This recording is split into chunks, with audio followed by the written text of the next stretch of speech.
Happy Republic day everyone. आप सभी को 73वें गणतंत्र दिवस की बहुत बहुत बधाई। दोस्तों, आज इस वीडियो में हम जानेंगे कि गणतंत्र दिवस 26 जनवरी को ही क्यों मनाते हैं। हाय एवरीवन, मैं हूं ममता और आप सभी का स्वागत है मेरे चैनल लीगल अवेयरनेस में। दोस्तों, जब संविधान 26 नवंबर 1949 को बनके तैयार हो गया था, तो हमने क्यों 2 महीने का इंतजार किया, 26 जनवरी 1950 का इंतजार किया कि हम अपने संविधान को पूरे देश में लागू करेंगे। तो इसकी भी एक बहुत अच्छी सी कहानी है, क्योंकि पहली बार कांग्रेस के लाहौर अधिवेशन में पंडित जवाहरलाल नेहरू ने पूर्ण गणराज्य की बात करी थी। भारत को एक पूर्ण गणराज्य बनाने की बात करी थी, जिसको कि उस समय अंग्रेजों ने ठुकरा दिया था। और उसके बाद से 26 जनवरी 1930 से इस दिन को हम लोग पूर्ण गणराज्य बनाने के दिवस के रूप में याद रखते हैं। इसलिए 26 नवंबर 1949 को हमारा संविधान तो बनकर तैयार हो गया, लेकिन लागू इसको उसी दिन की याद में किया गया 26 जनवरी 1950 को। इसलिए हम लोग 26 जनवरी 1950 को गणतंत्र दिवस के रूप में मनाते हैं। अब 26 जनवरी और 15 अगस्त के बारे में हम जानते हैं। तो 26 जनवरी को, जैसा कि मैंने बताया, संविधान पूरे देश में लागू हुआ था, इसलिए गणतंत्र दिवस के रूप में मनाते हैं। और 15 अगस्त 1947 को हमें पूर्ण आजादी मिली थी, इसलिए हम उसे स्वतंत्रता दिवस के रूप में मनाते हैं।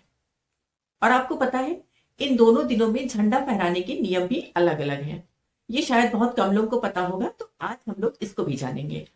तो जब 15 अगस्त 1947 को हमारा देश आजाद हुआ था, तो उस समय अंग्रेजों ने अपना झंडा उतारा था और भारत का झंडा ऊपर खींच के चढ़ाया गया था। आज भी 15 अगस्त को हमारे देश के प्रधानमंत्री झंडे को नीचे रस्सी से खींच के ऊपर ले जाते हैं और खोल के तब वहां पे हमारा झंडा फहराया जाता है। इसको हम लोग ध्वजारोहण कहते हैं, या इंग्लिश में इसको फ्लैग होस्टिंग कहते हैं।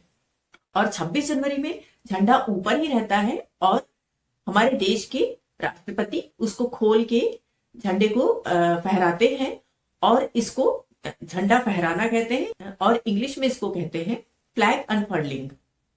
तो ये तो इन दोनों दिनों में झंडा फहराने का फर्क है। यानी कि 15 अगस्त को हमारे देश के प्रधानमंत्री लाल किले पर झंडा फहराते हैं, और 26 जनवरी को हमारे देश के राष्ट्रपति राजपथ पे झंडा फहराते हैं।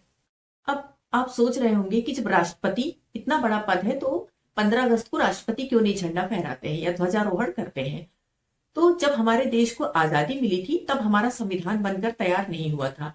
उस समय प्रधानमंत्री जी, जो कि केंद्र सरकार के प्रमुख होते हैं, वो झंडा फहराते हैं, और जो राष्ट्रपति है वो संवैधानिक प्रमुख माना जाता है, इसलिए वो 26 जनवरी को झंडा फहराते हैं।